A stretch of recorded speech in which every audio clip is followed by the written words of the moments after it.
Oke bene, masih di Mea Culpa. Saya mau beri update situasi sekarang menjelang misa pembukaan konklav itu. Sekarang tanggal 7 Mei, di mana para kardinal berkumpul untuk memulai pertemuan konklav mereka. Sebelumnya telah diadakan juramento pada hari sebelumnya. Juramento ini pengambilan sumpah dari para peserta konklav, karena ternyata ada juga orang yang ikut dalam proses itu, ya, dalam arti yang bukan kardinal tetapi hal-hal administratif, hal-hal yang melancarkan proses itu juga perlu mengambil sumpah demi kerahasiaan, demi terjalannya proses konklav itu secara tradisional, merawat tradisi yang ada dalam gereja yang sudah berlangsung berabad-abad lamanya. Nah, saya sedang berada di satu jalan namanya Via Conciliazione. Gereja Vatikan ada di sana, dan di sana ada Castel d'Angelo. Nah, peziarah sepanjang tahun ini, tahun jubileu ini berjalan dari sepanjang jalan ini. Nah, untuk masa sekarang saya melihat ada banyak wartawan yang standby di sini memberikan laporan yang up to date, masing-masing membroadcast pemberitaannya. Saya akhirnya bisa dimengerti, ya. Bagi kita barangkali bukan meski bagi kita Katolik tentu ini informasi yang penting, tetapi bagi negara-negara mayoritas Katolik seperti Spanyol, Italia ini sendiri, informasi ini sangat penting, sehingga mereka merasa perlu untuk mengupdate setiap berita yang ada, begitulah. Dan ada area khusus jurnalis yang disediakan. Nah, seperti ini misalnya, biasanya tidak ada kontrol di sini untuk lewat, ya, tapi sekarang dibuat kontrol dan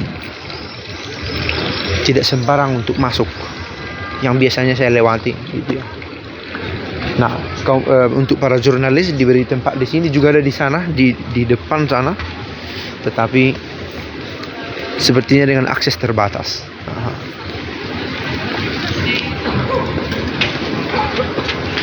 Semoga berjalan dengan lancar proses pemilihan ini. Ada yang berkata, oh, manalah kandidat terkuat. Saya tidak masuk pada prediksi semacam itu, meski punya juga pemikirannya dan harapan-harapan.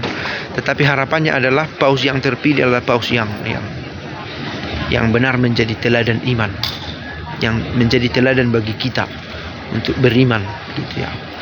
Orang yang mempraktekkan imannya, yang hidup dalam gereja dan menggembalakan gereja ini, sebagaimana Petrus sendiri mendapat mandat dari Yesus untuk memelihara gereja ini, gitu, ya. Nah, ada yang berkata, oh, kita mencari penerus Paus Fransiskus, benar, tetapi ide mendasarnya adalah kita mencari penerus Petrus. Spiritualitasnya, ide eklesiologisnya, kita kembali ke awal untuk meneruskan mencari penerus dari gereja ini. Bahwa ada karakter-karakter khusus dari paus, itu adalah karunia, adalah rahmat, dan kita terbuka pada berbagai macam bentuk karunia yang dimiliki oleh setiap orang, tetapi yang terutama adalah kecintaan pada gereja yang satu, yang mau memelihara kesatuan dalam gereja. Dan itu yang diperjuangkan dalam gereja ini dalam perjalanan waktu. Untuk merawat kesatuan itu dimunculkan berbagai aturan, doktrin, dogma yang bertujuan untuk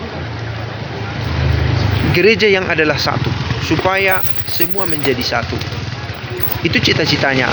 Nah, dan itu juga ada di belakang dari doktrin-doktrin yang sering orang perdebatkan, sehingga debat doktrin akan menjadi sia-sia bila lupa pada cita-cita awalnya, yaitu untuk memelihara kesatuan ortodoksi dari gereja. Oke. Benar-benar sebuah peristiwa yang seperti dinanti-nantikan orang tadi.